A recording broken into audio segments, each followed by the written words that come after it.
बंदी छोड़ सतगुरु रामपाल जी परमेश्वर जी की जय हो।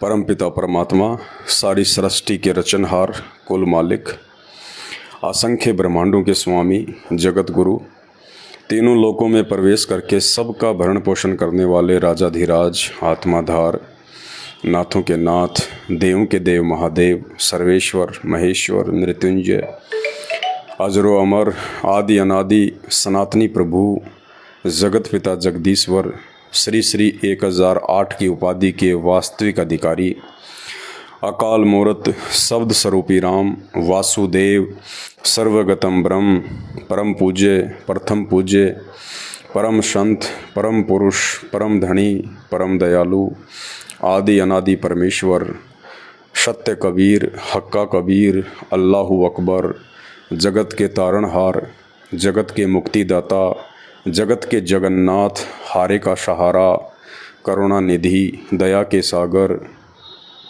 संत शिरोमणि सतगुरु रामपाल जी भगवान के चरण कमल में देश विदेश से हम सभी सत्सेवक भाई बहनों का अनंत कोटि दंडोत प्रणाम। सत्साई भाई और बहनों, विशेषकर मेरे वो भाई बहन जो परमपिता परमेश्वर सतगुरु रामपाल जी भगवान से नाम दीक्षित हैं, संकल्प दीक्षित हैं, या उनके सत्संग सुन रहे हैं और नियमित रूप से उनके नज़दीक आने का जो प्रयास कर रहे हैं, आप सभी को दास की तरफ से प्यार भरा सत साहिब। भाई और बहनों, देखो, परमेश्वर ने आके आप और हमें चेताया है। इस सृष्टि का सर्वश्रेष्ठ ज्ञान परमपिता परमेश्वर सतगुरु रामपाल जी भगवान ने, जो कि स्वयं परमात्मा है, परमेश्वर हैं, अल्लाह हैं, और हम तुच्छ बुद्धि मानव शरीरधारी प्राणियों को समझाने के लिए इस परमेश्वर ने लीलामय तरीके से मानव शरीर धारण करना पड़ा, हमें समझाने के लिए, ज्ञान देने के लिए, जगाने के लिए। तो जितने भी जो दुनिया वाले लोग हैं, एक होता है भगत, एक होता है जगत। भगत वो हैं जो संत रामपाल जी के उपदेशी हैं या उनका ज्ञान सुन रहे हैं और बुराइयों से दूर होते जा रहे हैं, और एक होता है जगत।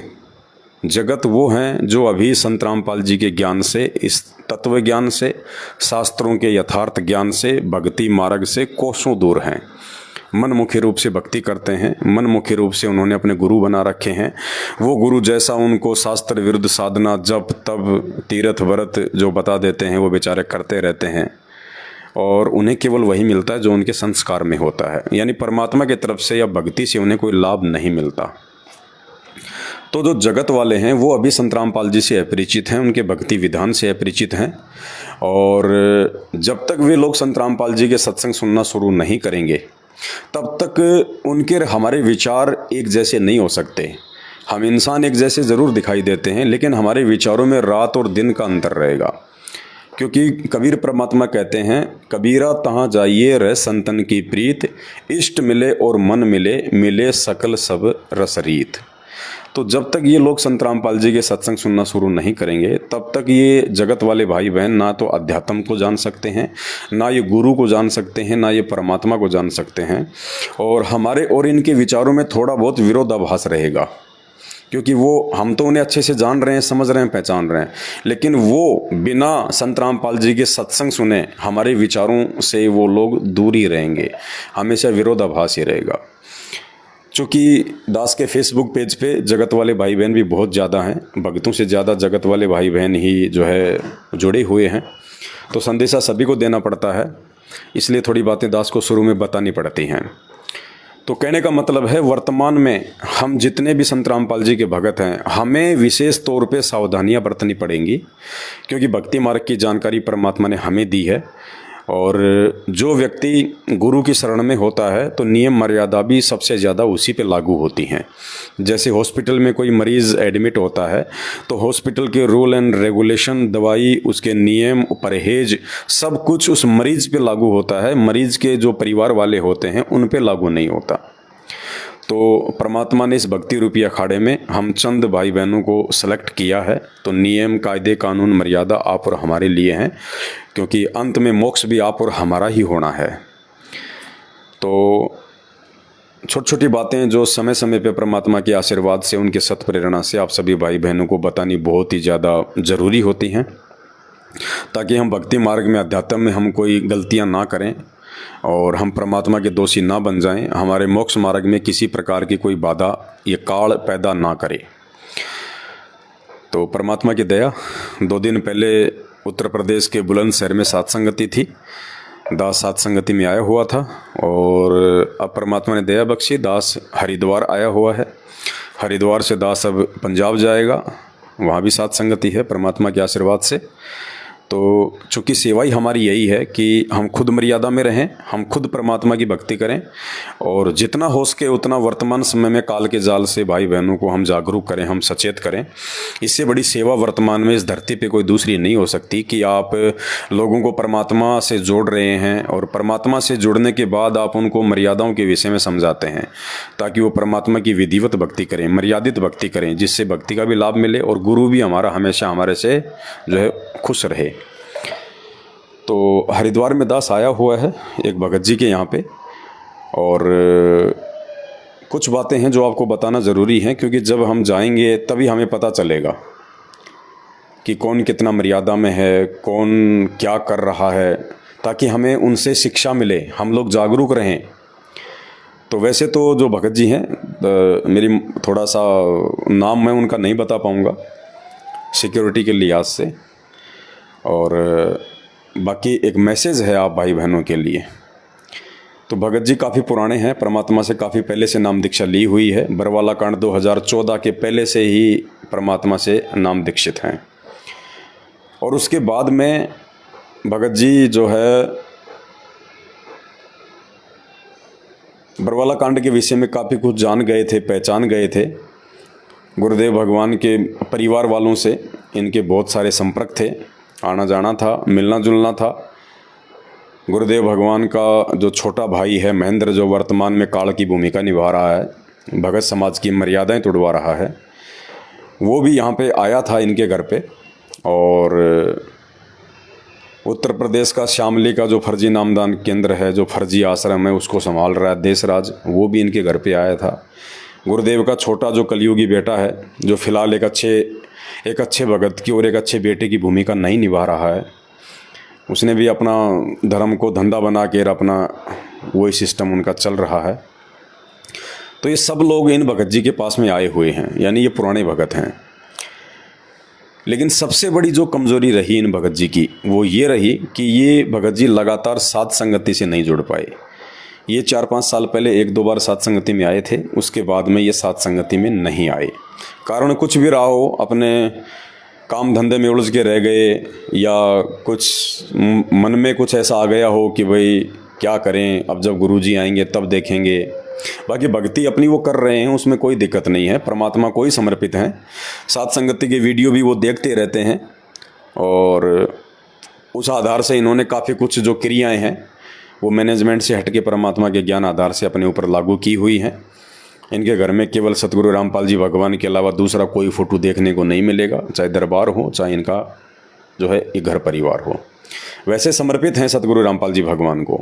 और जब से बरवाला कांड हुआ है 2014 से, उसके बाद ये कभी ना किसी नामदान केंद्र पे गए, ना किसी फर्जी आश्रम में गए, ना किसी सतलोक आश्रम मैनेजमेंट हरियाणा वालों से इनके संपर्क हैं, और अपने हिसाब से अपना काम कर रहे हैं। लेकिन दास जैसा कि बीच बीच में बोलता रहता है,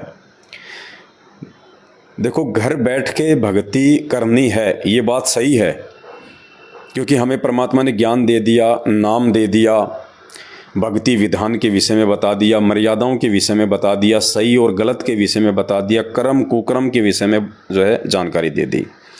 तो हमने अब किसी के ऊपर डिपेंड नहीं होना, निर्भर नहीं होना। हमारा आश्रम है तो हमारा घर है, और जो व्यक्ति अपने घर को आश्रम नहीं समझेगा, वो व्यक्ति जिंदगी में भक्ति मार्ग में सफल हो भी नहीं पाएगा।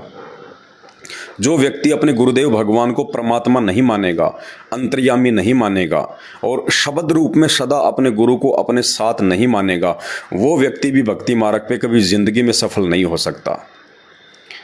तो भगत जी अपने घर बैठ के अपनी भक्ति कर रहे हैं, अपना काम धंधा कर रहे हैं। लेकिन जब तक संत रामपाल जी भगवान धरती पे हैं, जब तक ये परमेश्वर अपने विधि विधान अनुसार सशरीर अपने निज लोक सतलोक को वापस नहीं चले जाएंगे, तब तक आप जी घर बैठ के भक्ति नहीं कर सकते। घर बैठ के भक्ति करने का समय है संत रामपाल जी के सशरीर सतलोक जाने के बाद। और जब तक संत रामपाल जी धरती पे प्रकट हैं, आप और हमारे पूज्य गुरुदेव भगवान के रूप में हैं, तब तक भाई और बहनों, अगर भक्ति पे हमने जीवित रहना है संत रामपाल जी भगवान के इसार जेल से बाहर आने तक, तो हमने एक की तरफ रहना पड़ेगा। चाहे आप सतलोक आश्रम मैनेजमेंट हरियाणा की तरफ अपनी मर्यादा तोड़ के जुड़े रहें और समय आने पर उसके जो परिणाम हैं वो भी आप लगातार भोगते रहें। चाहे आप साध संगति से जुड़ें और साध संगति से जुड़ने के बाद में परमात्मा के सत्संगों के रहस्य पता होने के बाद में मर्यादाओं में रह के आप खुद भी परमात्मा के विधान अनुसार चलें, आप खुद भी परमात्मा की भक्ति से सर्व सुख प्राप्त करें और गुरु को भी आप जो है वो प्रसन्न करें। तो दो तरीके आपके पास में है वर्तमान में। जब तक संत रामपाल जी जेल में हैं, उनके भक्तों के पास में दो तरीके हैं भक्ति मार्ग पे जीवित रहने के। सबसे पहला तरीका, आपने किसी एक की तरफ जुड़ के रहना पड़ेगा। आप घर बैठ के भक्ति नहीं कर सकते। घर बैठ के आप एक सच्चे और नेक भगत, मर्यादित भगत नहीं बन सकते। आपने या तो मर्यादा तोड़ के सतलोक आश्रम मैनेजमेंट हरियाणा के साथ में जुड़ना पड़ेगा और कुकर्म करने पड़ेंगे। दान धर्म के नाम पे लुटना पड़ेगा, आपने पिटना पड़ेगा और अंत में आपको काल भगवान का शिकार भी होना पड़ेगा अगर आपको भक्ति पे टिके रहना है तो। या फिर आपने अपने आत्म कल्याण के लिए मर्यादा में रह के साध संगति से जुड़ना पड़ेगा, अपने गुरु को आपने प्रसन्न करना पड़ेगा। अगर आप दोनों में से किसी एक के साथ में नहीं जुड़े हैं और या आप ये सोच रहे हो कि सब ऐसे ही हैं, कोई लेना देना नहीं है, हम तो जब गुरु जी आएंगे तब देखेंगे, तब तक हम अपना धंधा कर रहे हैं, अपने घर बैठ के भक्ति कर रहे हैं, अच्छी बात है, अच्छी बात है, लेकिन आप लंबे समय तक नहीं चल पाओगे। आपके अंदर वो भाव, वो समर्पण, वो श्रद्धा आपके अंदर नहीं रह सकते। और एक समय ऐसा आएगा, जैसे मकान चाहे कितना ही अच्छा क्यों ना हो, चाहे मार्बल क्यों ना लगा हो, टाइल्स क्यों ना लगी हो, और परमात्मा कहते हैं 7 दिन के लिए आप उस मकान को साफ करके लॉक कर दो, और 7 दिन के बाद में जब आप उस मकान को खोलोगे तो आपको मिट्टी जमी हुई मिलेगी, बिल्कुल, चाहे वो डस्ट प्रूफ क्यों ना हो, चाहे वो एयर प्रूफ मकान क्यों ना हो, फिर भी यदि आप 5-7 दिन बाद में मकान को खोलोगे तो आपको डस्ट जमी हुई मिलेगी। तो वर्तमान में अगर भक्ति पे जीवित रहना है तो आपने एक की संगति करनी पड़ेगी। अब ये आपके अपने विवेक पे निर्भर करता है, आपके अपने ज्ञान आधार पे निर्भर करता है कि आप सतलोक आश्रम मैनेजमेंट हरियाणा की कुसंगति से जुड़ते हैं या फिर साध संगति से जुड़ के परमात्मा को प्रसन्न करते हैं और निरंतर भक्ति मार्ग में आप आगे बढ़ते हैं। जब तक संत रामपाल जी जेल से नहीं आ जाते हैं, घर बैठ के आप एक मर्यादित भगत नहीं बन सकते, चाहे आप कितना ही कोशिश कर लो। और एक समय ऐसा आएगा वो गंदगी इतनी जम जाएगी, इतनी जम जाएगी, धीरे धीरे ये काल ऐसी कुप्रेरणा करना शुरू कर देगा कि हम परमात्मा से भी दूर होते चले जाएंगे। तो 5-6 साल से भगत जी का कोई संपर्क नहीं है, ना ये मैनेजमेंट की तरफ जा रहे हैं, ना ये साथ संगतियों में आ रहे हैं, जबकि बात इनसे बीच बीच में दास की होती रहती है और वीडियो ये देखते रहते हैं, लेकिन ये आ नहीं पाते साथ संगति में। और साथ संगति में ना आ पाने के चलते अब यहाँ आने के बाद में हमने जब देखा है इनकी रहन सहन, इनकी ये क्रिया, भक्ति क्रिया, विधि विधान, तो बहुत सारी जो है वो त्रुटियाँ नज़र आई। हालांकि भगत जियों को तो हमने जब शाम को सहपरिवार परमात्मा की साथ संगति में हम बैठे थे भंडारा करने के बाद में, तो भगत जियों को तो हमने सब कुछ बातों के विषय में अवगत करवा दिया। उन्होंने मान भी लिया इस बात को और ये भी मान लिया कि भगत जी वास्तव में साथ संगति के अभाव में मर्यादा में पूरी तरह से भगत नहीं रह सकता, चाहे वो कुछ भी ना करे। लेकिन घर बैठ के भक्ति वर्तमान में नहीं हो पाएगी। घर बैठ के भक्ति करने का समय गुरुदेव भगवान के सतलोक जाने के बाद का है। तो कुछ एक त्रुटियां जो दास आपके सामने रखना चाहेगा ताकि हम सावधान रहें। तो सबसे पहले तो जब दास यहाँ पे आया और दास ने देखा सबसे पहले यहाँ पे कि भगत जी जो है पेशे से डॉक्टर हैं, 2 इनके बेटे हैं, अच्छी खासी फैमिली है, 20-25 लाख की गाड़ी ये मेंटेन करते हैं, यानी आर्थिक स्थिति भगत जी की ठीक है, कोई दिक्कत नहीं है, परमात्मा की रज़ा है। लेकिन भक्ति ठीक नहीं है तो फिर कुछ भी ठीक नहीं है। तो भगत जी का 2 BHK का फ्लैट है, और सबसे पहले जब दास आया घर में, हम 2-3 भगत थे, तो हमने कहा कि भगत जी, परमात्मा सतगुरु रामपाल जी भगवान का दरबार कहाँ है, दंडवत प्रणाम करना है, मालिक को नमन करना है। तो भगत जी ने कहा कि भगत जी रसोई में है, यानी जहाँ पे खाना बनाते हैं रसोई है, वहाँ पे एक कोने में उन्होंने परमात्मा का फ़ोटो लगा रखा और वहीं पे वो दीपक जलाते हैं। अब रसोई में कैसे तो दंडवत करें, ना इतनी जगह हो पाती है, ना कुछ और हो पाता है।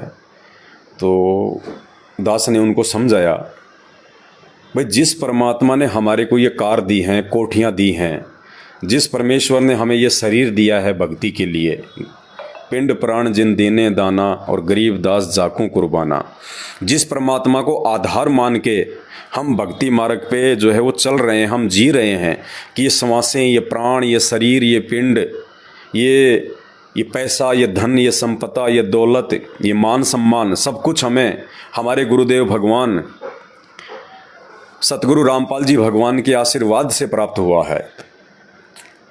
और उस परमेश्वर को हम रसोई में एक कोने में हम उनको जगह दे रहे हैं। तो ये बात कुछ अच्छी नहीं लगी, मन को अखरा। आध्यात्मिक दृष्टि से, ज्ञान की दृष्टि से, भक्ति की दृष्टि से उचित नहीं है कि जब आपके पास में जगह है, सब कुछ है, जब आप अच्छी तरीके से रह रहे हो, खा रहे हो, पी रहे हो, तो अपने भगवान को तो हमने अपने शीश पे रखना है। गुरु को राखिए शीश पर, यानी हमने गुरुदेव भगवान को सबसे ऊपर स्थान देना है, सर्वप्रथम, सर्वोच्च। और कहते हैं गुरु को राखिए शीश पर और चलिए आज्ञा माही, कहे कबीर उस भगत को 3 लोक भय नाही। यानी उस भगत का जो अपने गुरु को आगे रखता है, अपने गुरु को सर्वप्रथम रखता है, अपने गुरु से बढ़ के किसी को नहीं मानता है, अपने दिल में, अपने घर में, अपने घट में अपने गुरु को बसा के रखता है, कहते हैं वो भगत 3 लोकों में निष्फिक्र होके घूमो, कोई उसका बाड़ बाका नहीं कर सकता, बाड़ बाका। क्योंकि सतगुरु का पंजा हमेशा उसके शीश पे रहेगा, गुरु का आशीर्वाद हमेशा उसके साथ में रहेगा। तो ऐसे गुरु को हम घर में जगह होने के बावजूद यदि हम रसोई में जगह दे रहे हैं, एक कोने में जहाँ पे बर्तन भांडे रखे जाते हैं, जहाँ पे मसाले रखे जाते हैं, जहाँ पे जो है जूठे बर्तन रखे जाते हों, जहाँ पे साफ़ सफाई की जाती हो, उस जगह पे हम अपने गुरुदेव भगवान को रखें, तो ये आध्यात्मिक दृष्टि से उचित नहीं है। अब ये कमी क्यों रही? उनके भाव हैं, श्रद्धा है, सब कुछ है। संत रामपाल जी को ही भगवान मानते हैं। दाढ़ी मूछ वाली कबीर जी की काल्पनिक फ़ोटो को सात संगति की वीडियो देख के हटा दिया। महीने 20 दिन में जब भी समय मिलता है गुरु जी को भोग भी लगाते हैं हलवे राम का। ठीक है, सारे के सारे उपदेशी हैं, 2 बेटे हैं, मियाँ बीवी है, उपदेशी हैं। लेकिन कमी क्या रही? अंदर वो भाव उत्पन्न क्यों नहीं हुए? वो इतना विचार, इतना चिंतन मनन, वो इतना वो मंथन कि हम तो एक कमरे में एसी लगा के सो रहे हैं और हमारे गुरुदेव भगवान रसोई के कोने में बैठे हुए हैं। वो विचार क्यों नहीं उत्पन्न हो पाए? मन में वो पीड़ा क्यों नहीं हो पाई? कैसे हिम्मत पड़ गई कि आप अपने गुरु जी को जगह होने के बावजूद, देखो जगह नहीं है, मजबूरी है, तब तो कोई दिक्कत नहीं, चाहे आप फोटो भी ना लगाओ परमात्मा की, क्योंकि परमात्मा हमारे हृदय में है। वो तो एक मजबूरी की बात है। आप उपदेशी हैं परिवार में, बाकी लोग अनुपदेशी हैं, आपके ऊपर दबाव है, आपके ऊपर कोई प्रेशर है, आप अपने गुरुदेव का दरबार नहीं लगा सकते, तो चाहे फोटो भी ना लगाओ आप अपने घर में, वो एक बात अलग है। वो परमात्मा फिर जानता है सारी बातें। लेकिन सब कुछ स्थिति सही है, आपके ऊपर किसी का प्रेशर नहीं है, पूरा परिवार उपदेशी है, परिवार में खूब जगह है, आर्थिक दृष्टि से परमात्मा ने आपको हर प्रकार से संपन्न कर रखा है। उसके बावजूद भी आप ये रसोई में परमात्मा को स्थान दे रहे हो, जिस रसोई में हम लोग सामान रखते हैं, तो ये कहीं ना कहीं साध संगति का भाव है। ये कमजोरी सिर्फ इसी बात की है कि आप साध संगति अटेंड नहीं कर रहे। क्योंकि जो बातें भक्ति मार्ग के विषय में, अध्यात्म के विषय में आपको साध संगति में बैठ के सुनने को मिलेंगी, वो बातें आप अपने आपस में बैठ के भी नहीं कर सकते, घर पे बैठ के भी नहीं कर सकते। ये दास वैसे यदि पर्सनली आपसे मिलने आ गया और वहाँ भी हम तो मालिक की चर्चा करेंगे, तो वहाँ भी वो बातें, वो रहस्य, वो भाव नहीं बन पाएंगे जो भाव परमात्मा सात संगति के बीच में बैठा के भगत भाई बहनों के बीच में जो है वो पैदा करते हैं। जो परमात्मा सद्बुद्धि देते हैं, जो ज्ञान योग खोलते हैं, जो रहस्य निकल के आते हैं, वो केवल साध संगति में ही संभव है। क्योंकि सात संगति में इतने भगत भाई बहन होते हैं, सब मिलके परमात्मा को भोग लगाते हैं। गुरुदेव भोग प्रसाद लेने के लिए स्वयं आते हैं, अपनी रसना से उसको पवित्र करने के लिए। और जब तक वो सात संगति चलती है, जब तक वहाँ पे साधु संत होते हैं, भगत होते हैं, तब तक भगवान किसी न किसी रूप में सात संगति में विराजमान होता है। तो परमात्मा का आशीर्वाद होता है, सबके एक जैसे विचार होते हैं, सबके एक जैसे भाव होते हैं। तो सात संगति में जो बातें भक्ति मार्ग की निकल के आएंगी, वो बातें वैसे नहीं आ सकती निकल के। तो ये कमजोरी रही कि सब कुछ ठीक होने के बावजूद भी हमारी वो भाव, वो समर्पण, क्योंकि धीरे धीरे धूल जमना शुरू हो जाती है जब आप सात संगति में नहीं आते हैं, जब आप सुसंगति में नहीं आते हैं, जब आप भाई बहनों के साथ में बैठ के परमात्मा की चर्चा नहीं करते हैं। क्योंकि परमात्मा कहते हैं सत्संग में बूटे साधु और एक से एक अगाधु, नर उनकी शरणा लाग जिनकी झुकी तड़े न डाली। सात संगति का महत्व इसीलिए परमात्मा ने बताया कि जब आप आपस में मिलोगे, बैठोगे, तो अध्यात्म के विषय में नई नई जानकारियाँ निकल के आएंगी। आपका विश्वास अपने गुरुदेव भगवान में, भक्ति में जो है वो दृढ़ होगा। आपको कोई तोड़ नहीं सकता, कोई स्वयं वो काल महाकाल भी आ जाए तो भी आपको भक्ति मार्ग से डगमग नहीं कर सकता। भक्ति मार्ग में, अध्यात्म में उस काल को भी मुँह की खा के जानी पड़ेगी आप लोगों के सामने। और जब तक हमारे अंदर इतनी दृढ़ता, इतना विश्वास पैदा नहीं होगा, तो हम भक्ति मार्ग पे आगे हम लोग नहीं बढ़ पाएंगे। और मर्यादाओं का सारा खेल है, सावधानी हटी दुर्घटना घटी। आज हम कितने अच्छे हमारे भाव हैं, समर्पण है, श्रद्धा है। आज हम ये सोच रहे हैं कि भले मेरी गर्दन कट जाए लेकिन मैं संत रामपाल जी को छोड़ के नहीं जा सकता।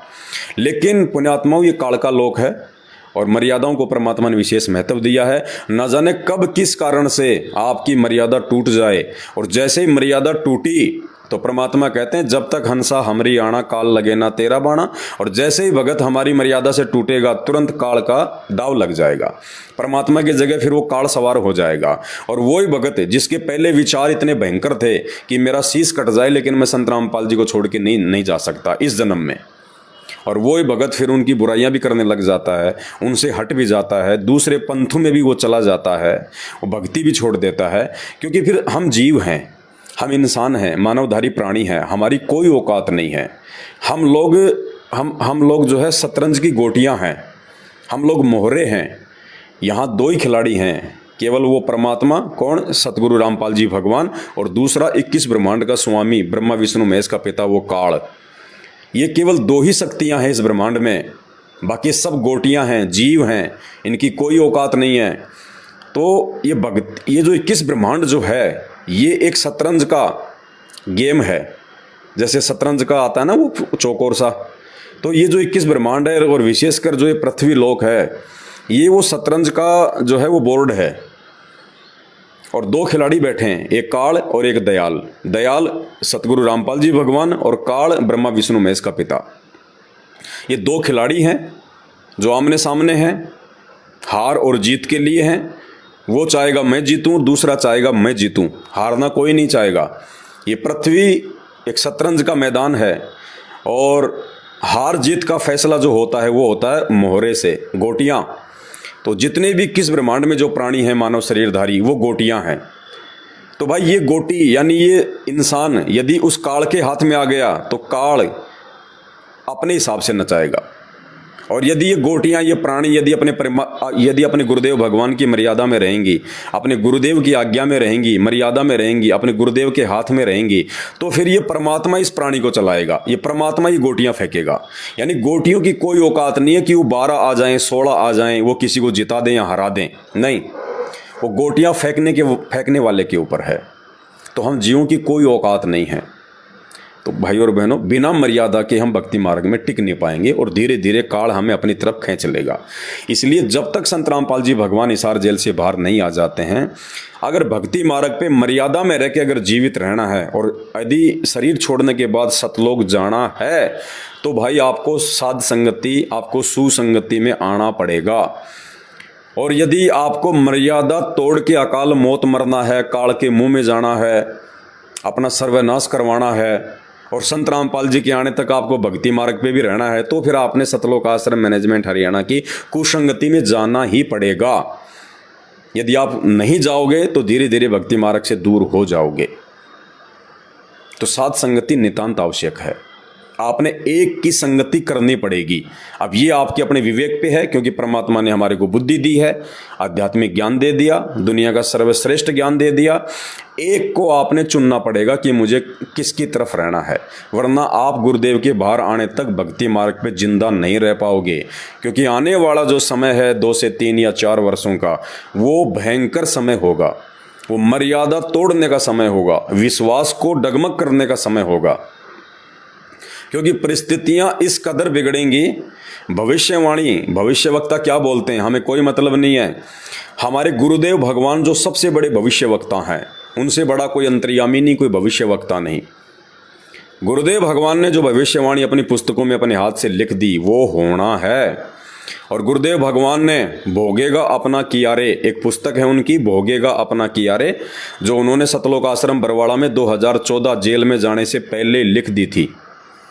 और उस पुस्तक में गुरुदेव भगवान ने बहुत सारे भविष्यवक्ताओं का जिक्र कर रखा है। और उस पुस्तक में ये लिखा हुआ है वर्तमान समय के लिए, यानी 2028 से पहले पहले, कि भारत देश के 16 से अधिक राज्यों में राष्ट्रपति शासन लागू हो जाएगा, आर्मी शासन लागू हो जाएगा। हमारे देश में इतनी भयंकर परिस्थितियां बिगड़ेंगी। मणिपुर में आप देख रहे हो क्या हो रहा है। 2024 का चुनाव आने वाला है, क्या होगा। कोई नहीं चाहेगा हम हारें, और जीतने के लिए राजनीति कहाँ तक नीचे जो है वो गिर सकती है, आप और हमको इसका आइडिया भी नहीं है। और ऊपर से परमात्मा ने आके अपने मुख कमल से बोल दिया, लिख दिया पुस्तक में, कि भारत देश के 16 से अधिक राज्यों में राष्ट्रपति शासन लागू होगा आने वाले दिनों में। मणिपुर में क्या हो रहा है आप देख सकते हो, फ्रांस में क्या हो रहा है आप देख सकते हो, रूस और यूक्रेन में क्या हो रहा है आप देख सकते हो। विश्व युद्ध की पूरी तैयारी हो चुकी है, मुस्लिम देश आपस में मिलके एक होते जा रहे हैं। कितनी भयंकर परिस्थितियां बिगड़ेंगी, गृह युद्ध जैसी परिस्थितियां बनेंगी। और फिर प्राकृतिक आपदाएं, अगर एक बांध टूट गया, संकेत कर रखा है परमात्मा ने, अगर एक बांध भी टूट गया ना, जल प्रलय आ जाएगी हिंदुस्तान में, सारी फसल बर्बाद, सारे काम धंधे बर्बाद। और आजकल कौन है गाँव को छोड़ के शहरों में जितने भी आदमी रहते हैं, कि हर आदमी के पास में आपको ज़्यादा से ज़्यादा 10 या 15 किलो आटा मिलेगा। शहरों में, फ्लैटों में जो भी रहता है, आपको पता है कि वो फसल तो है नहीं उनके पास में, और इतनी जगह होती नहीं है। क्या करते हैं, पैकिंग आटा लेके आते हैं 5 किलो का या 10 किलो का, इससे ज़्यादा नहीं मिलेगा आपको। और 5 किलो 10 किलो 5 मेंबर के परिवार में कितने दिन चलता है, मुश्किल से 5 दिन। तो भाई साहब, जब ये प्राकृतिक आपदाएं आएंगी, भयंकर बारिश होगी, अतिवृष्टि होगी, फसलें बर्बाद होंगी, ये अकाल पड़ेगा, भूखमरी आएगी, भविष्यवाणी हो चुकी है। और ये बहुत जल्दी देखने को मिलेगा आपको। उस समय क्या होगा, उस समय हमारा विश्वास तोड़ने का काम किया जाएगा शैतान के द्वारा, काल के द्वारा, कि ये भक्ति मार्ग से हटें, इनका विश्वास अपने गुरुजी से हट जाए। देखो, जगत तो सब उसके मुंह में है। ये जो जगत है ना, जो संत रामपाल जी की भक्ति से परिचित हैं, जितने भी लोग हैं, चाहे वो 8.5 अरब हों चाहे 9 अरब हों, यानी संत रामपाल जी के 30-40 लाख भक्तों को छोड़ के, और 30-40 लाख संगत में से भी मर्यादा में कितने हैं, वो केवल 7 संगत में, बाकी मर्यादा नहीं है। मैनेजमेंट के साथ में लाखों लोग जुड़े, लेकिन मर्यादा नहीं है।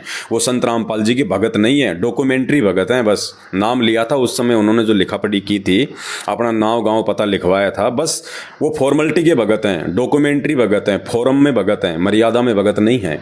मर्यादा में केवल वही भगत हैं जो साध संगति में है। तो आने वाली जो भयंकर परिस्थितियां बिगड़ेंगी देश विदेश की, ये विश्वास तोड़ने वाली परिस्थितियां होंगी, मर्यादा तोड़ने वाली परिस्थितियां होंगी। और उस समय हमारी मर्यादा ना टूटे, हमारा विश्वास डगमग ना हो, चाहे काल स्वयं धरती पे क्यों ना आ जाए उतर के, और आमने सामने क्यों ना आ जाए, तो भी हमारा विश्वास ना टूटे, हम डगमग ना हो, हमारे अंदर भय पैदा ना हो, हम अपने गुरुदेव भगवान की छत्र छाया से एक रत्ती भर भी दूर ना हो, उसके लिए पुण्यात्माओं परमात्मा ने साध संगतियां शुरू करवाई हैं। और जब ये परिस्थितियां बिगड़ेंगी, आप देख लेना, सतलोक आश्रम मैनेजमेंट हरियाणा और उनके साथ में जुड़ी हुई संगत का आपको एक बच्चा भी नजर नहीं आएगा, बच्चा भी। ये लोग ऐसे जाएंगे जैसे गधे के सिर से सींग जाते हैं, क्योंकि उनको विश्वास नहीं है, उनको मर्यादा नहीं है, कोई नियम नहीं है उनके, वो केवल देखा देखी में जुड़ रहे हैं। परमात्मा कहते हैं ज्ञान बिना हिम्मत पैदा नहीं हो सकती। ज्ञान बिना हिम्मत पैदा नहीं हो सकती, और हिम्मत बिना विश्वास पैदा नहीं हो सकता, और विश्वास बिना ये परमात्मा नहीं मिल सकता। तो ज्ञान इस भक्ति मार्ग की नींव है, जड़ है, और ये ज्ञान परमात्मा के सत्संग और सत्संगों को समझने के लिए ये सात संगतियां गुरुदेव भगवान ने रखवाई हैं। तो सात संगतियों से जुड़े बिना और मर्यादा रखे बिना आप उस आने वाले विनाशकारी समय में भक्ति मार्ग पे 2 कदम भी नहीं चल पाओगे। थोड़ी सी समस्या आते ही कहाँ गुरुजी कहाँ आप, पता भी नहीं चलेगा। आज आप चाहे कितने अपने आप में 30 मार खा समझ रहे हैं अपने आप को, कितने समर्पित हैं आज आप, लेकिन उस समय क्या होगा आपको खुद को आइडिया नहीं होगा। उस समय ये दृढ़ता, ये विश्वास, ये हिम्मत उसी में रहेगी जो आज सतगुरु रामपाल जी भगवान को भगवान मान के उनकी प्रत्येक मर्यादा में रह के जो सात संगति में जुड़ रहा है, और जैसे ही उसको मौका लगता है महीने 2 महीने में एक सात संगति तो अटेंड वो करता ही करता है, क्योंकि ये विश्वास, ये हिम्मत सात संगतियों से पैदा होगी, हरि चर्चा से पैदा होगी। तो ये सात संगति में ना आने का नतीजा कि हम एसी लगा के रह रहे हैं और भगवान हमारे रसोई में बैठे हैं।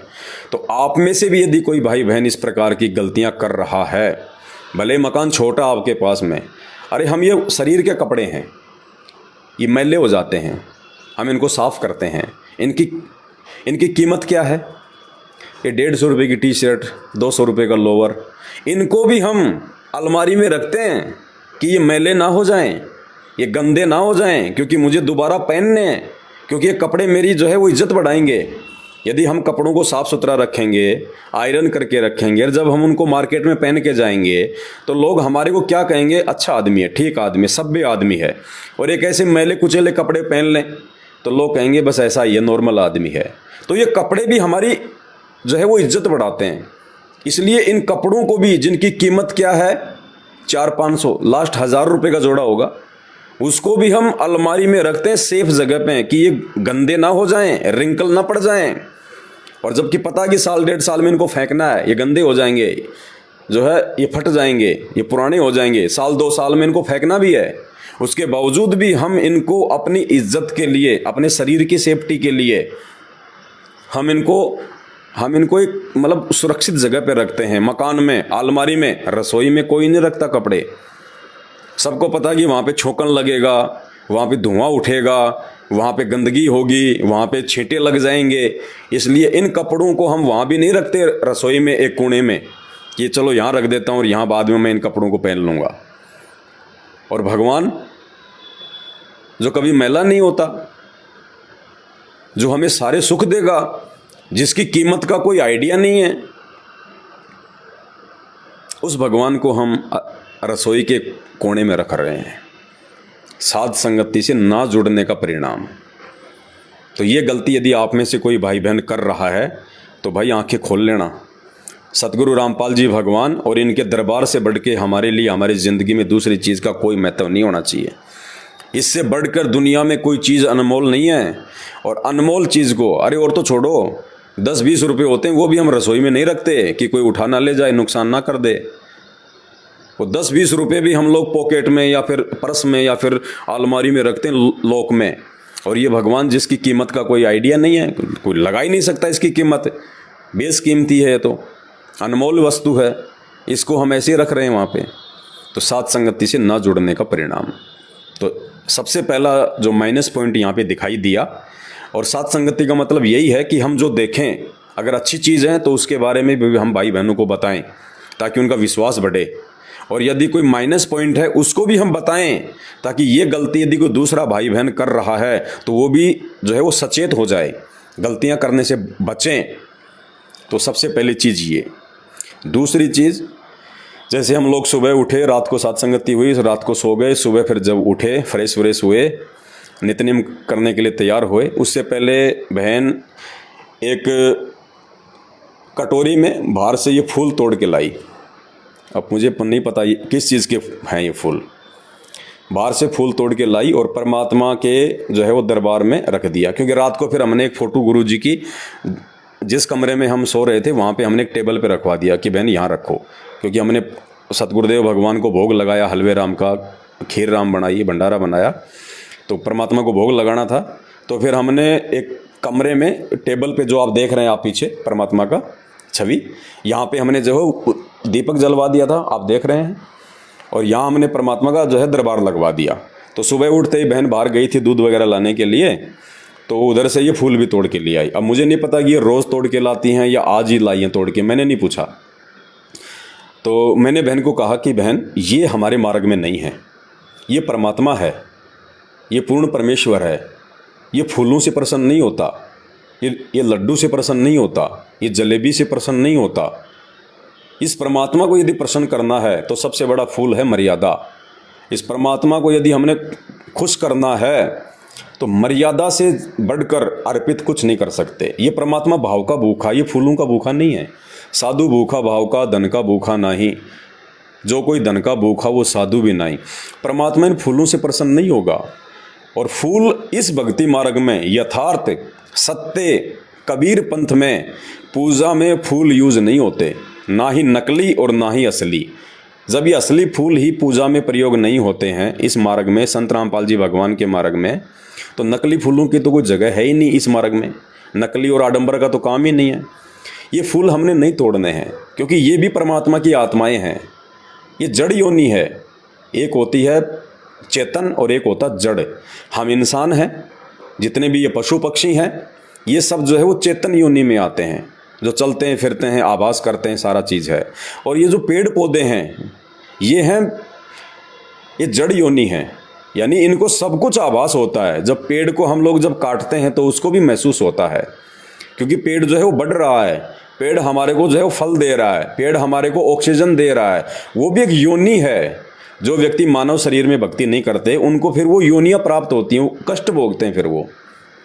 तो ये पेड़ जो हैं, पौधे जो हैं, ये योनि हैं। हमने बेवजह इनको नहीं तोड़ना, नहीं काटना। हमें परमात्मा ने जिन जिन पेड़ पौधों को, जिन जिन साग सब्जियों को, जिन जिन फल फ्रूट को जब परमेश्वर ने सृष्टि रची थी, और परमात्मा ने जिन जिन पेड़ पौधों का यूज करने के लिए हमें आदेश दिया हुआ है, भाई सब्जी के तौर पे या फल फ्रूट के तौर पे या गेहूं, जौ, जवार, मक्का, बाजरा, हमने बस केवल उन्हीं का यूज करना है। बाकी हमने राह चालते हुए हमने किसी पेड़ का कोई जो है वो पत्ता भी नहीं तोड़ना, हमने बेवजह कोई फूल भी नहीं तोड़ना, बेवजह हमने कोई डाली भी नहीं तोड़नी है। ये परमात्मा के विधान के विपरीत है। अब ये फूल तोड़ के लाई बहन, अब ये फूल है, पता नहीं इस फूल पे कितने सूक्ष्म जीव बैठे थे। देखो हर किसी का अपना जो है वो परिवार है, फैमिली है। क्या पता ये फूल हैं, बहुत छोटे छोटे जानवर आते हैं, सूक्ष्म जानवर आते हैं, और ये तो विशेषकर सावन का महीना चल रहा है। क्या पता किसी मच्छर ने, किसी मक्खी ने अपने अंडे पैदा करके या अपने बच्चे पैदा करके उनके लिए वो भोजन लाने गई हो, वो कोई खाना लाने गई हो, खुद का पेट भरने गई हो, और जब वापस आई हो तो उसको अपने बच्चे नहीं मिले, उसको अंडे नहीं दिखाई दिए वहाँ पे। वो कितनी रोएगी, कितनी दुखी होगी, और वो दुर्शीष देगी। क्योंकि आत्मा जब रोती है ना, तो वो ये नहीं है कि वो मुंह से बोलेगी तो ही मिलेगी। आत्मा परमात्मा का अंश है, और जितनी मोह ममता आप और हमारी अपने बेटा बेटी में है, वैसे ही एक मच्छर की भी अपने बेटा बेटी में है, एक मक्खी की भी, एक चींटी की भी अपने बेटा बेटी में उतनी ममता है, बल्कि इंसानों से ज़्यादा मोह ममता जानवरों में है। तो क्या पता कितने हजारों लाखों की संख्या में जो है वो सूक्ष्म जीव इन पत्तों पे, इन पेड़ों पे रहते हैं। और वो बेचारे पता नहीं कहाँ जा रहे थे, वापस आएंगे, खुद खाना खाएंगे, फिर अपने बच्चों के लिए लेके आएंगे, और वापस आए तो ना उनको बच्चे मिले, ना उनको वो फूल मिला। तो वो आत्मा रोएगी, वो मुंह से श्राप नहीं देगी, उसको नहीं पता कि वो कौन तोड़ ले गया, वो अंतर्यामी नहीं है, लेकिन आत्मा तो रोएगी, आत्मा जो है वो चिल्लाएगी। और आत्मा परमात्मा का अंश है, और आत्मा जब दुखी होती है तो परमात्मा दुखी होता है। क्योंकि भगवान आत्मा देखता है, भगवान ये शरीर नहीं देखता कि हाथी का शरीर है, इंसान का शरीर है, ये मच्छर का शरीर है। तो हमने बेवजह ये नहीं करना। ये फूलों से परमात्मा प्रसन्न नहीं होता, ये जड़ योनि है। हमने बेवजह पेड़ का एक जो है वो पत्ता भी नहीं तोड़ना है। ये बहुत सावधानी रखनी है हमने। परमात्मा इनसे प्रसन्न नहीं होता, हम मर्यादा में है नहीं। और पेड़ और ये फूल तोड़ तोड़ के परमात्मा को सोचें कि परमात्मा प्रसन्न होंगे, तो भाई वो नकली भगवान तो प्रसन्न हो सकते हैं, वो डमी गॉड तो प्रसन्न हो सकते हैं, लेकिन ये असली परमात्मा, ये रियल गॉड, ये केवल भक्तों की मर्यादा और भाव से प्रसन्न होता है। ये ना तो ये पैसों से प्रसन्न होता है, ना ये फूलों से प्रसन्न होता है। तो इस बात का हमने विशेष ध्यान रखना है। गुरुदेव भगवान सतगुरु रामपाल जी भगवान की पूजा करते समय, उनकी आरती करते समय और भोग लगाते समय हमने किसी भी प्रकार का ये आडंबर ये नहीं करना है। हमने बेवजह पेड़ पौधे वगैरह फूल पत्ते नहीं काटने हैं, ध्यान रखना। अगर आप मकान बना रहे हैं, आपके खेत में कोई ऐसी जगह है जहाँ पे कोई पेड़ पौधा जो है मतलब दिक्कत कर रहा है, बेवजह तो नहीं काटना बिल्कुल भी। यदि आप मकान बना रहे हो और आप वहाँ पे यदि ऐसा कोई पेड़ पौधा है जिसको काटना बहुत ही ज़रूरी है, तो ऐसी स्थिति में सबसे पहले गुरुदेव भगवान को दंडवत प्रणाम करें, उस कर्म के लिए परमात्मा से माफ़ी मांगें, उसके बाद आप उस पेड़ को जो है आप वो काट सकते हैं, लेकिन बेवजह नहीं, बिल्कुल नहीं। तो ये दूसरी जो त्रुटि मुझे दिखाई दी यहाँ पे, ये त्रुटि थी, ये फूल जो है परमात्मा के दरबार में रखना, ये बिल्कुल भी वर्जित हैं, परमात्मा के विधान में नहीं है, मर्यादाओं में नहीं है। इसका हम सभी भाई बहन विशेष तौर पे ध्यान रखें। एक छोटी सी कहानी भी है, मैं वीडियो ज़्यादा लंबा तो नहीं करना चाहता, लेकिन चूंकि आध्यात्मिक मैटर है, जब तक इसको ढंग से नहीं समझाया जाएगा हमारे अंदर वो जगह नहीं बनती। क्योंकि पुण्यात्मा मोक्ष प्राप्त हमें करना है, इस जगत वालों को मोक्ष प्राप्त नहीं करना। इनकी तो जब ये कमर टूटेगी ना आने वाले समय में, तब इनको भगवान याद आएगा। अभी तो इनको पेड़ पौधों में भगवान दिखाई दे रहे हैं, अभी तो इनको पीपल में भगवान दिखाई दे रहे हैं, इनको सांप में भगवान दिखाई देते हैं, इनको पत्थरों में भगवान दिखाई देते हैं। जब इनकी कमर टूटेगी तब ये सीधे रास्ते आएंगे, ऐसे नहीं आएंगे। ये समझदार वो होता है जो समय रहते जो समझ जाए। तो सतगुरु रामपाल जी भगवान ने बताया कि एक बार विष्णु लोक से दो आत्माएं, एक बार विष्णु लोक से दो आत्माएं भगवान विष्णु से बोली कि हम जो है धरती पे, हम पृथ्वी लोक पे हम लोग जो है घूम के आना चाहते हैं। तो विष्णु जी ने कहा कि जाओ भी, क्या दिक्कत है, घूमे हो। बोले शाम तक आ जाएंगे हम। बोले जाओ। तो दोनों आत्माएं आ गई इस पृथ्वी लोक पे। सारा दिन वो घूमे फिरे, उन्होंने आनंद लिया, जैसा भी वो मान रहे थे आनंद। और शाम के समय जैसे वापस वो विष्णु लोक को जाने लगे, तो आम इंसान की एक मतलब हैबिट होती है, जैसे किसी खेत में गेहूं उगा हुआ है और गेहूं जो है वो बड़ा बड़ा हो चुका है, या सरसों है, उसका मतलब वो फल आ चुका है, उसकी बाली आ चुकी है। तो आम व्यक्ति की क्या एक मतलब जो है वो प्रवृत्ति होती है, वो रास्ते रास्ते जा रहा है और दोनों साइड में जो वो गेहूं है, जो है, आम व्यक्ति की ये प्रवृत्ति है, बेवजह उसकी बाल खींचेगा पकड़ के, गेहूं की, जौ की, या जैसे कोई बाजरे की फसल है, कोई और फसल है, तो उसका जो है वो पत्ता खींच लेगा, उसको तोड़ लेगा, गोल मोड़ करके वापस फेंक देगा। तो वो जो दो जो थे आत्माएं जो विष्णु लोक से आई थी घूमने के लिए, जैसे शाम को वो जाने लगे, वो उड़ान भरने लगे, तो पास में ही जो है गेहूं की फसल थी। तो ऐसे ही उन्होंने हाथ मार दिया उन दोनों ने, और गेहूं की बाल जो है टूट के आ गई उनके हाथ में बेवजह। और जैसे ही ऊपर को उड़ने लगे वो लोग, तो थोड़े से ही ऊपर को उड़े थे, इतने में नीचे गिरे। अब नीचे गिरते ही उन्होंने कहा साहब ये क्या हुआ, क्योंकि उनके पास में शक्ति होती है, जो ऊपर की आत्माएं होती हैं उनके पास में वो सिद्धियां होती हैं। तो उन्होंने कहा कि भगवान हमारी जो पावर है, हमारी जो शक्ति है, जो सिद्धि है, जो उड़ने वाली, ये आपने क्यों छीन ली? हम तो घूमने के लिए आए थे, हम तो वापस आ रहे हैं अपने लोक में। तो भगवान ने कहा कि भाई एक बात बताओ, जब तुम ऊपर उड़ने लगे तो तुमने क्या किया? बोले महाराज हमने गेहूं की बाली थी, बोले हमने वो खींच ली एक। बोला क्यों? वो तेरे बाप की है। क्यों खींच ली? तुम लोग भार युक्त हो गए, भार चढ़ गए तुम्हारे ऊपर। वो किसान जिसने इतनी मेहनत से खेत को जोता, सींचा, खाद डाला, रातों को उसमें पानी दिया, बड़ी मेहनत से बीज लेके आया, उस फसल को उसने पानी दिया, उसकी रखवाली करी, और वो अपने पेट के लिए कर रहा था, अपने परिवार पालन पोषण के लिए वो मेहनत कर रहा था, और तुमने बेवजह उसकी फसल को खराब किया है। तुम्हारे ऊपर उस किसान का ऋण चढ़ गया, भार चढ़ गया। और जब तक तुम उस किसान का ये भार नहीं उतारोगे, तब तक तुम विष्णु लोक में नहीं आ सकते।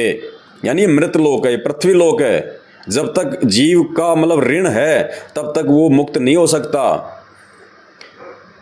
तो उन दोनों ने कहा कि महाराज इसके लिए हमें क्या करना पड़ेगा ताकि हमारा ये ऋण उतर जाए, छोटा सा ऋण बाली खींचने का। तो विष्णु भगवान ने कहा कि ये काम करो, आज तुम सारा दिन इस किसान की जगह पे खेत में पानी दो, तुम दोनों। तुम दोनों इसके गेहूं को पानी दो, फिर शाम तक जब तुम पानी दोगे, इतनी मेहनत तुम करोगे 8-10 घंटे, तब तुम्हारा ये भार उतरेगा, ये गेहूं का वो बाली खींचने का। उनका जी ठीक है। तो दोनों लगे और सारा दिन खेत में उन्होंने पानी डाला। अब पानी डाला तो मेहनत करी तो उनको भूख लगी। अब भूख लगी तो किसान की औरत थी, उनके लिए खाना ले आई। तो दोनों ने छिक के खाना खाया। अब छिक के खाना खाया और जैसे शाम का समय हुआ तो दोनों फिर वापस जाने लगे। तो जैसे थोड़ा सा ऊपर उड़े, इतने में फिर भगवान ने उनको नीचे पटक दिया। बोले भगवान अब क्या हुआ? जैसा आपने कहा हमने तो वैसा किया, हमने तो ऋण उतार दिया। बोला भैया वो बाली खींचने वाला ऋण तो तुमने मेहनत करके उतार दिया, तुम लोग उस ऋण से तो भार मुक्त हो गए। लेकिन एक बात बताओ, फिर तुमने खाना वाना खाया? बोले जी खाया। बोले वो क्या तुम्हारे बाप का है? वो तेरे बाप का है क्या? वो पृथ्वी लोक का है, इस धरती का है, उसका ऋण कौन चुकाएगा? तुम भार युक्त हो चुके हो।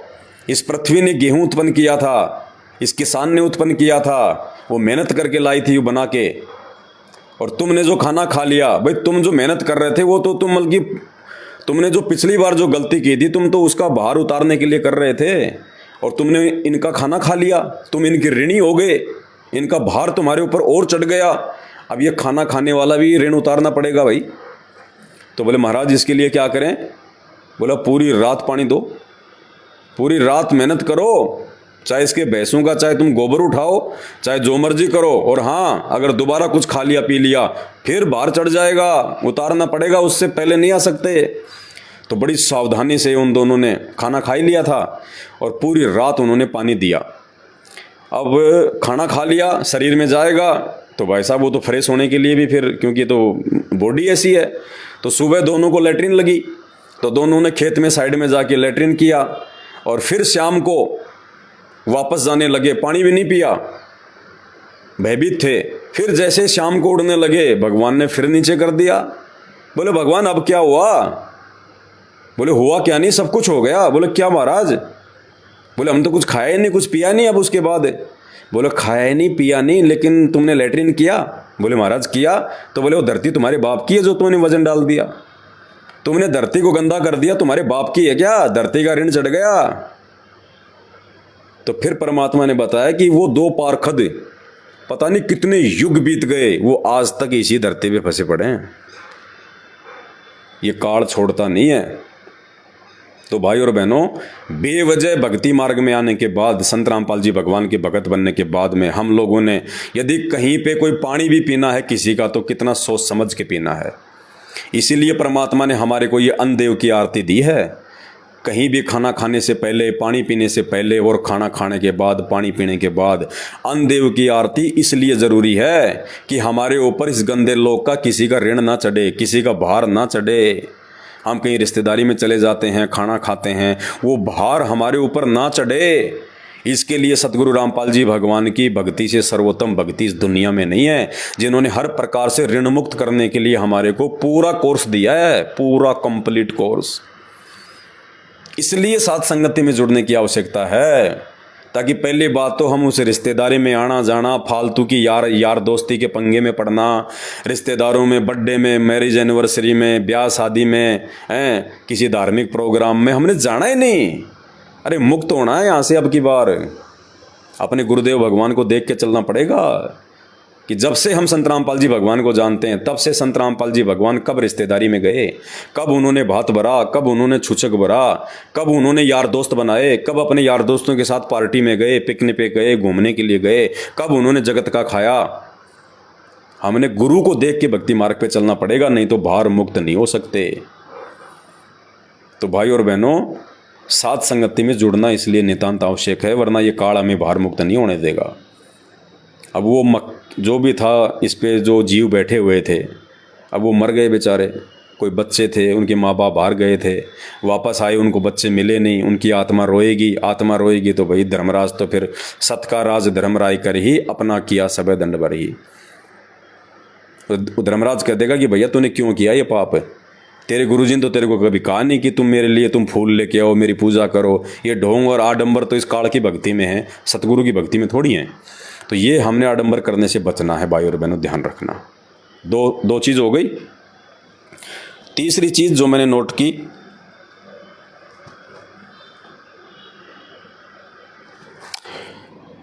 तीसरी चीज़, जब आरती हम करने लगे शाम को संध्या आरती, और तो परमात्मा की दया है, अब हमें पता है कि जब सारी सृष्टि का जगन्नाथ हमारे सामने बैठा है दरबार में, तो बैठ के तो आरती हम कर ही नहीं सकते। तो हम सब ने खड़े होकर आरती करी। खड़े होकर आरती जैसे समाप्त हुई, तो अब दंडवत करने की जो विधि परमात्मा जो साध संगतियों में जो बताते हैं, उस विधि से वो दंडवत नहीं कर रहे। दंडवत करने से पहले उन्होंने मंत्र का जाप नहीं किया। मंत्र का जाप करने के बाद में परमात्मा की छवि की तरफ उन्होंने देखा नहीं, रुके नहीं वो थोड़ी देर, 2 4 5 सेकंड। उन्होंने जैसे सतलोक आश्रम मैनेजमेंट हरियाणा वाले करते हैं दंडवत, तुरंत सीधा लेट गए, खड़े हो गए। और परमात्मा ने हमें जो विधि बताई है, अष्ट अंग से दंडवत प्रणामा, संध्या प्रात करे निष्कामा, कि जब भी अपने गुरुदेव भगवान को दंडवत करो, 8 अंग, अब 8 अंग कौन कौन से हैं वो भी सात संगति में सब कुछ आपको बता रखा है। वो 8 अंग जमीन से स्पर्श होना चाहिए और विधिवत होने चाहिए। सबसे पहले हम घुटने टेक के हाथ जोड़ के अपने भगवान के सामने जो भी हमारे को मंत्र मिला हुआ है, सतनाम प्रथम नाम जो भी, सबसे पहले 1 या 2 मंत्र का जाप करें, फिर आँखों से हम अपने भगवान को देखें, उसके बाद फिर हम दंडवत करें 8 अंगों से। तो ऐसा इन्होंने चारों प्राणियों ने नहीं किया। तो हमने कहा कि भगत जी देखो कितनी बड़ी आप लोग ये त्रुटि कर रहे हो। आप इतने दिनों से सात संगति की वीडियो भी देख रहे हो, लेकिन वीडियो देखने मात्र से वो चीज़ें सारी हमारे अंदर नहीं आएंगी। जो विशेष फायदा, विशेष लाभ, विशेष जानकारी हमारे को सात संगति में जाने से मिलेंगी। तो फिर उनका वो दंडवत की जो विधि है वो उनको परमात्मा ने जो है हमारे को निमित्त बना के उनको हमने समझाया, उनको जो है दंडवत की विधि भी जो है वो बताई। फिर उन्होंने कहा कि भगत जी हम तो आज पहली बार, उन्होंने कहा खुद अपने मुंह से, हमने कुछ नहीं कहा। आरती समाप्त होने के बाद उन्होंने कहा भगत जी आज पहली बार हम लोगों ने खड़े होकर आरती की है, जबकि 5 साल से सात संगति की वीडियो भी देख रहे हैं, लेकिन फिर भी कह रहे हैं कि भगत जी आज हमने पहली बार खड़े होकर आरती की है। तो भाई बहनों, सात संगति में ना आने का कितना बड़ा नुकसान है। अरे एक मंत्री यार, कोई मुख्यमंत्री अगर कहीं आ रहा हो, कहीं आ जाए, आप मान लीजिए कि मुख्यमंत्री देश का आपके घर पे आ जाए, स्टेट का, और मुख्यमंत्री खड़ा है, आप बैठ जाओगे? आप बैठ के बात करोगे? नहीं कर सकते। एक अधिकारी के सामने उसके नीचे का नौकर बैठ के बात नहीं कर सकता, उसको भी जी हजूर, गर्दन झुका के, जी साहब, जी सर, जी सर। पहले राजा महाराजा होते थे, सामने सिंहासन पे बैठे होते थे, उनके वजीर, उनके मंत्री, उनके संतरी, जब तक वो राजा आदेश नहीं देता था खड़े रहते थे यूँ हाथ करके, जी सर, जी हुजूर, जी हुजूर। अब ये तो हुजूरों का हुजूर है, ये तो शहंशाहों का शहंशाह, राजाओं का राजा है, सतलोक का राजा है। अरे 2 घंटे हमारे को अगर बस में जगह ना मिले, हम खड़े होके और ऊपर हाथ करके वो डंडा पकड़ के, ऊपर हाथ करके वो डंडा पकड़ के खड़े रहते हैं, कभी एक पैर इधर, कभी एक पैर इधर। और ये आरती, पूर्ण परमेश्वर की स्तुति, पूर्ण परमात्मा की वंदना। अरे 5 घंटे भी अगर खड़ा रहना पड़ जाए तो भी ये सोचो कि परमात्मा कुछ नहीं, और बैठ के आरती कर रहे हैं। ये भी सात संगति में ना आने की त्रुटि, जबकि वीडियो भी देख रहे हैं फिर भी त्रुटि। 4 चीज। पहले हम इन पत्थरों के आगे आरती करते थे, ओम जय जगदीश हरे, ओम जय जगदीश हरे, आधा घंटे खड़े रहते थे। आज भी देख लो, जितने भी आन उपासना के जो केंद्र हैं, ये मंदिर हैं, आप इन देख लो, सभी मंदिरों में खड़े होकर आरतियाँ होती हैं, क्योंकि भगवान का विधान है, परमात्मा के आगे भगत ने खड़े होकर ही आरती करनी पड़ती है। वो आरती चाहे 2 घंटे की हो, चाहे 1 घंटे की हो, चाहे वो 20 मिनट की हो, ये विधान है। हर चीज़ अगर संत रामपाल जी भगवान शुरू में अपने भक्तों को अगर बता दें तो कोई भक्ति ना करता ये। क्योंकि इतने कायदे कानून हैं पूर्ण मोक्ष प्राप्ति के लिए, हर जीव फॉलो नहीं कर सकता। तो शुरू में तो भक्ति का शुरुआती समय था, परमात्मा ने तो एक बार जोड़ना था कि किसी प्रकार से एक बार ये जुड़े तो सही, फिर धीरे धीरे ज्ञान समझेंगे, भगत भाई बहनों के संपर्क में आएंगे, साथ संगति से जुड़ेंगे तो जानकारी होगी, विश्वास होगा, भक्ति करेंगे, उससे इनके अंदर हिम्मत आएगी, दृढ़ता आएगी, तो धीरे धीरे फिर ये सारी मर्यादाओं में आ जाएंगे, ये अपने गुरुदेव भगवान को पहचान लेंगे। लेकिन 28 साल बाद भी हम वहीं की वहीं खड़े, फिर क्या फ़ायदा भाई। तो भाई और बहनों, बहुत सावधानी रखने की ज़रूरत है। और जब हमारा ध्यान आरती में होगा ना, मालिक के शब्दों में होगा, उन वाणियों में होगा, आप 2 घंटे क्यों ना खड़े रहो, आपके पैरों की तरफ आपका ध्यान ही नहीं जाएगा, आपको पता ही नहीं चलेगा कि जो है वो कब आरती हो गई। तो ये विशेष तौर से ध्यान रखना है। 4 चीज़ हो गई। रसोई में परमात्मा का दरबार, दरबार में फूल, दंडवत सही ना करना और खड़े होकर आरती ना करना, 4 जो त्रुटियां देखने को मिली यहाँ पे। उसके बाद में शाम को जब साथ संगति में बैठे तो बहन ने अपने पैरों की दोनों अंगूठियों में चांदी की पैरों की जो है उसमें अंगुलियों में दोनों पैरों में चांदी की अंगूठी पहन रखी। एक पैर में बहन जी ने जो है वो पाजेव पहन रखा, पायल, और नाक में बहन ने जो है सोने का वो डाल रखा। तो हमारे साथ एक दूसरे भगत जी थे, उन्होंने कह दिया कि बहन जी आप लोग साथ संगति से भी जुड़े हो, वीडियो भी देखते हो, और अभी तक आपने ये पहनना नहीं छोड़ा, ये तो परमात्मा के विधान में नहीं है। मालिक ने तो इतना सब कुछ बोल रखा है सोने के विषय में, तो कि सोने में तो काल का प्रवेश है।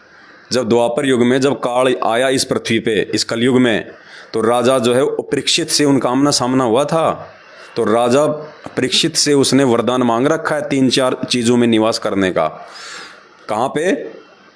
जहाँ पे मांस मदिरा का यूज़ होता है, जहाँ पे शराब का यूज़ होता है, जहाँ पे वेश्यावृत्ति होती है, जहाँ पे जुआ खेला जाता है, और जहाँ पे सोना होता है। और इसीलिए परमात्मा ने एक वाणी भी बना रखी है कि मांस बखे और मद पीवे और धन वैश्या से खाए, जुआ खेले चोरी करे वो अंत समूड़ा जाए। तो इन स्थानों पे काल का निवास है। इसीलिए सतगुरु रामपाल जी भगवान अपने भक्तों को किसी भी आडंबर से मना करते हैं, ना चांदी पहननी, ना सोना पहनना, ना ये नकली आभूषण पहनने। हमने परमात्मा प्रसन्न करना है, जो रियल आभूषण है एक भगत के लिए, जिससे उसकी सुंदरता बढ़ेगी, परमात्मा उसको जो है वो प्रसन्न करेगा। कौन से आभूषण? शील, संतोष, विवेक, दया, अक्षमा, ये 5 आभूषण हैं जो परमात्मा ने हमें दिए हैं धारण करने के लिए। और जब तक हम ये नकली आभूषण पहनना नहीं छोड़ेंगे सोने चांदी के, तो परमात्मा वाले तो कहाँ पहनेंगे। पहले तो ये हमारे को उतारने पड़ेंगे ज्ञान से, फिर परमात्मा वाले आभूषण धारण करने पड़ेंगे। अरे मेमोरी कार्ड आपके पास 5 GB का है, और 5 GB के मेमोरी कार्ड में रागनी भरी हैं, फिल्मी गाने भरे हैं, तो जब तक उनको डिलीट नहीं करोगे तो सत्संग कहाँ से आएंगे।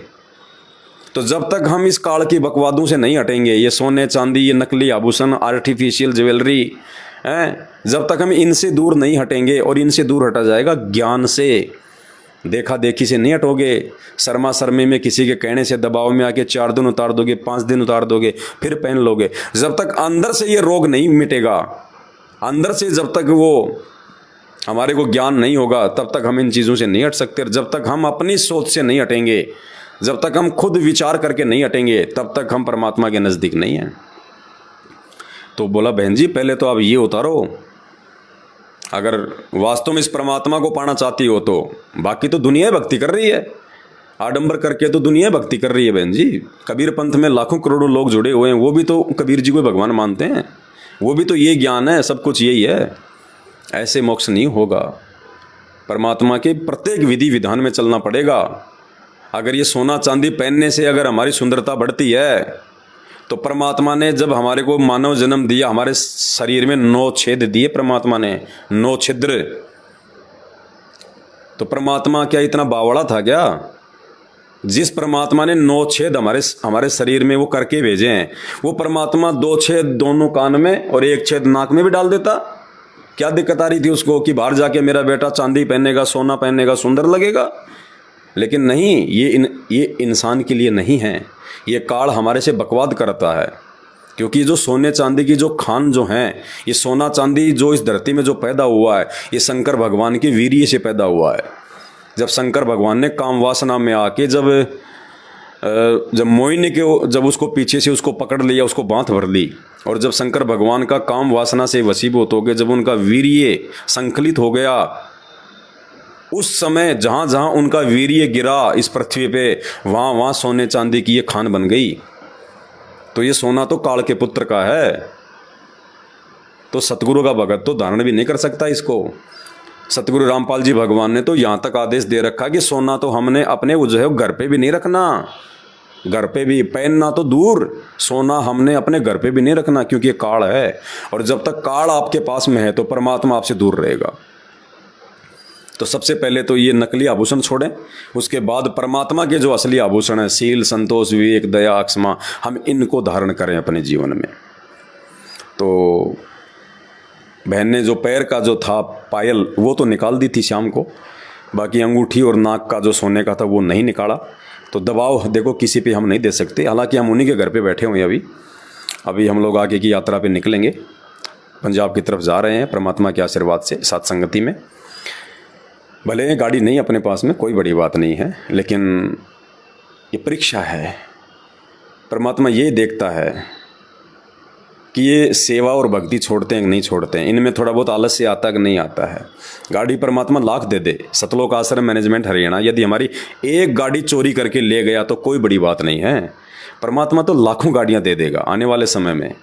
ये सारी सेवाएं परमात्मा अपने सत्सेवक बच्चों के हाथ में सौंपने वाला है, क्योंकि आज सेवादारों की छटनी हो रही है, भक्तों की छटनी हो रही है। वो बच्चा नहीं है जो जेल में बैठा है 8 साल से, सारी सृष्टि का रचनहार, जिसके चुटकी बजाते ही 21 ब्रह्मांड सतलोक से विमान की तरह चल पड़े थे, उसको कौन ऐसा बलवान शक्तिशाली है जो जेल में कैद करके रख लेगा। ये मर्जी का मालिक है, मर्जी का मालिक है। ये भक्तों का झाड़ा ले रहा है, परीक्षा ले रहा है कि मेरा कौन है, मेरे से जुड़ के मेरे को अपना गुरु बना के मेरे प्रति कौन कितना समर्पित है, कौन आज मेरी गैर हाजिरी में माया का गुलाम है और कौन मेरा गुलाम है, कौन वो काम करेगा जो काम 27 साल से मैं कर रहा था, अज्ञान और पाखंड को जड़ से मिटाने के लिए, लोगों की गालियां खा के, लोगों की मार खा के, लोगों के ताने सह के। तो परमात्मा देख रहा है, ये ना सोचना कि नाम ले लिया, गले में लॉकेट पहन लिया, हाथ में रक्षा सूत्र बांध लिया, मुंह पे सत साहिब हम भगत बन गए। वो झाड़ा ले रहा है, कौन उसका है। तो पैर की पायल तो बहन ने निकाल दी थी, बाकी हम किसी पे दबाव नहीं दे सकते, हमारा काम केवल जानकारी देने का है, बाकी उनकी मर्जी है आगे क्या करें क्या ना करें। और 6 नंबर, और तो कोई फ़ोटो नहीं है, सिर्फ सतगुरु रामपाल जी भगवान की फ़ोटो है इनके घर में।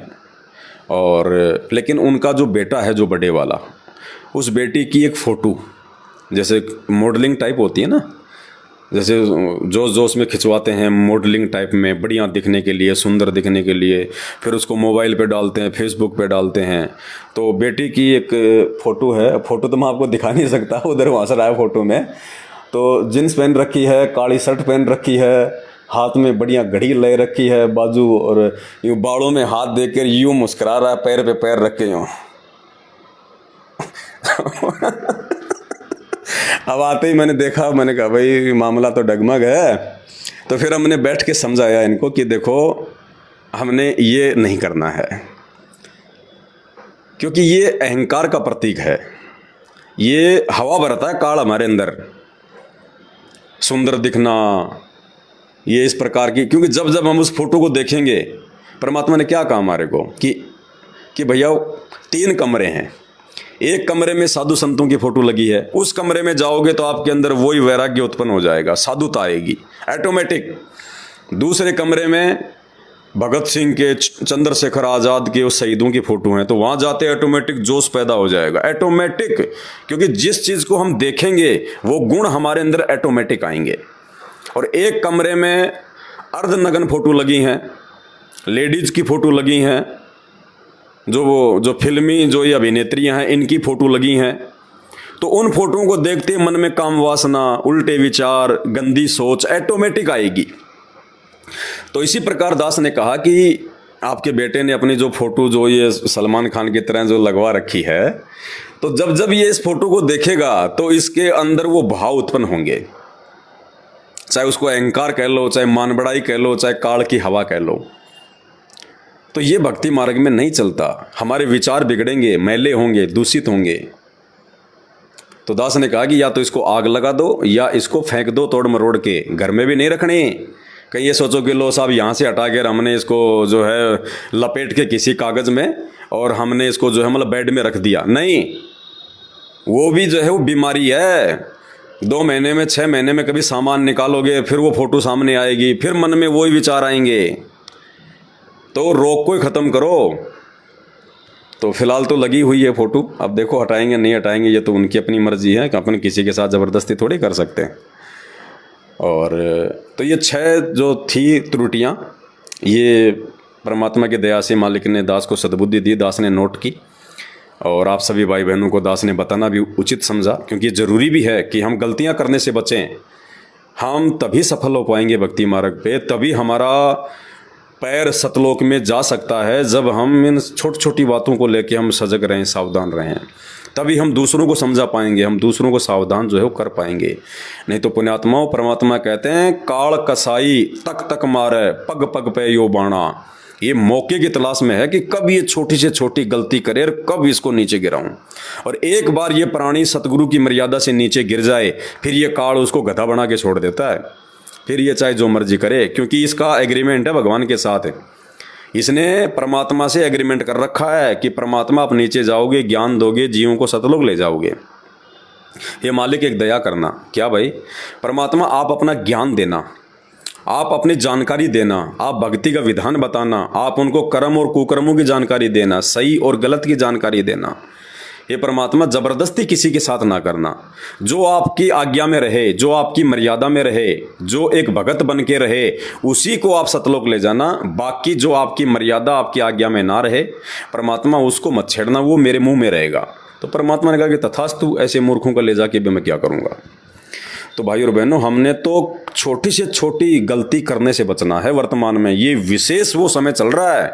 इस समय जो चूक गया, फिर असंख्य करोड़ों युगों के बाद उसका दाव नहीं लगना, क्योंकि ये फाइनल है मैच। ये फाइनल है, जैसे क्रिकेट का फाइनल मैच होता है, फिर वो कितनी जान लगा देते हैं, कितना उनको भय होता है, कितना उनको जो है वो डर होता है कि फाइनल है। फाइनल इज्जत और बेइज्जती का सवाल है। वो कितना अपने भगवानों को याद करते हैं, वो बल्ला लेके आएंगे, बैट लेके आएंगे जब फाइनल मैच में हैं, बार बार यूं करेंगे, पता नहीं कोई हाथ जोड़ेगा और भय रहेगा उसको। बाकी मैचों में भय नहीं रहता, लेकिन फाइनल में उसको डर रहता है, क्योंकि अगर इसमें हार गए तो गई फिर 5 साल की और बेइज्जती और होगी, और जीत गए तो इतनी बड़ी इज्जत होगी। तो पुण्यात्माओं, इस भक्ति मार्ग में ये सावधानियां रख के, ये भय रख के, यदि हम जीत गए तो सतलोक में हमारा स्वागत होगा, परमात्मा हमसे जो है प्रसन्न होगा, सदा सदा के लिए 84 लाख योनियों का ये फंद कट जाएगा। तो बहुत सावधानी बरतने का समय है ये। देखो, जगत अंधा है, जगत कुछ नहीं समझेगा। समझना था वो समझ चुके हैं, थोड़े बहुत और हैं जो समझ लेंगे जब तक संत रामपाल जी नहीं आ जाते हैं। बाकी जगत अंधा है, जगत को कुछ नहीं पता। रास्ता मोक्ष का यही है, लेकिन वो अंधा है। और हमने अंधे की बाँ पकड़ के नहीं चलना। परमात्मा कहते हैं, अंधे की बाँ गई अंधे ने, ये मार्ग कौन बतासी, जग सारा रोग यारे, जिन सतगुरु वैद्य न जाना। तो जगत अंधा है, जगत को भक्ति और भगवान मर्यादाओं का कुछ नहीं पता है। इनका जीवन वही है जो वो जी रहे हैं कि बस ऐसे दुनिया चलती है, ऐसे सब कुछ होता है, लोग मरते रहते हैं, ऐसा ही होता है। लेकिन हम भक्तों को परमात्मा ने भविष्य दिखा दिया, परमात्मा ने हमारे को आगे का बता दिया कि ऐसे ही नहीं है, वैसे भी है ऊपर। जब वो नरक, काल लोक और यमदूत और बहुत कुछ है, फिर 84 लाख योनियाँ। तो जगत अंधा है। जगत की ना हमने किसी बातों का बुरा मानना है, और ना हमने जगत के अनुसार चलना है, और ना हमने उन भगतों के अनुसार चलना है जो भगत भगत होने के बाद भी मर्यादा तोड़ के चल रहे हैं, जो गुरु को भगवान नहीं मानते, एक से अधिक फोटोएं रखते हैं, जो आज्ञा में नहीं है परमात्मा के, जिनको पता ही नहीं कि सही क्या और गलत क्या है, परमात्मा ने क्या करने के लिए आदेश दिया, क्या नहीं करने के लिए मना किया है। तो ना हमने उन भक्तों को देख के चलना, ना हमने जगत के पीछे चलना। अगर बात समझ में आ गई है तो हमने अपने गुरुदेव भगवान को प्रसन्न करना है। ये अंतिम चांस है, अंतिम दांव। और परमेश्वर कहते हैं इब के दाव मत चूक मेरी प्यारी, कि हे आत्मा अब की बार ये दाव मत चूक जाना। ये दाव तो असंख्य युगों के बाद लगता है कि किसी बिरले को नसीब होता है। गुरुपद सेवा बिरला कोई, जहाँ पे कृपा साहिब की होई। तो जगत का कुछ नहीं है, जगत को तो गधा बनना है, बैल बनना है, कल को गाड़ियाँ खींचनी है। लेकिन हमें तो परमात्मा ने रास्ता दिखा दिया। अब हमने उनकी बातों का बुरा भी नहीं मानना, और हमने उनकी किसी बातों को लेके ना दबाव में आना, ना हमने अपनी भक्ति क्रियाओं को छोड़ना है। दूसरे की मीठी मीठी भक्ति को देख के, मीठी मीठी क्रियाओं को देख के हमने अपनी भक्ति में दोष नहीं निकालना। ये काल बहुत भयंकर तरीके से तोड़ने का प्रयास करेगा हर प्रकार से। तो भाई और बहनों, दास की जो ड्यूटी परमात्मा ने लगा रखी है कि छोटी छोटी बातों को लेके आप भाई बहनों को बताता रहूं, जगाता रहूं। मैं खुद भी अपने आत्म कल्याण के लिए सावधान रहूं, पूरी तरह से चौकन्ना रहूं, और यथासंभव आप भाई बहनों को भी चौकन्ना करता रहूं, क्योंकि हम एक दूसरे के पूरक हैं। भगत एक दूसरे का पूरक होता है। साध संगति इसीलिए परमात्मा ने रखवाई है कि साध संगत से भेद जो पाया, परमेश्वर सतगुरु रामपाल जी ने सफल बनाया। तो आज की वीडियो में केवल इतना ही। उचित लगे तो शेयर करें, अन्यथा खुद अपने जीवन में इन छोटी छोटी सावधानियों को ज़रूर ध्यान दें और गलतियां करने से बचें। अब गलतियां करने का समय नहीं है, ये फाइनल गेम है अपना, आपकी बार फाइनल गेम। और जिसने भगत बनना है तो सतगुरु रामपाल जी भगवान के जेल आने से पहले बनना है, उनके बाद कोई भगत नहीं बनेगा, ध्यान रखना।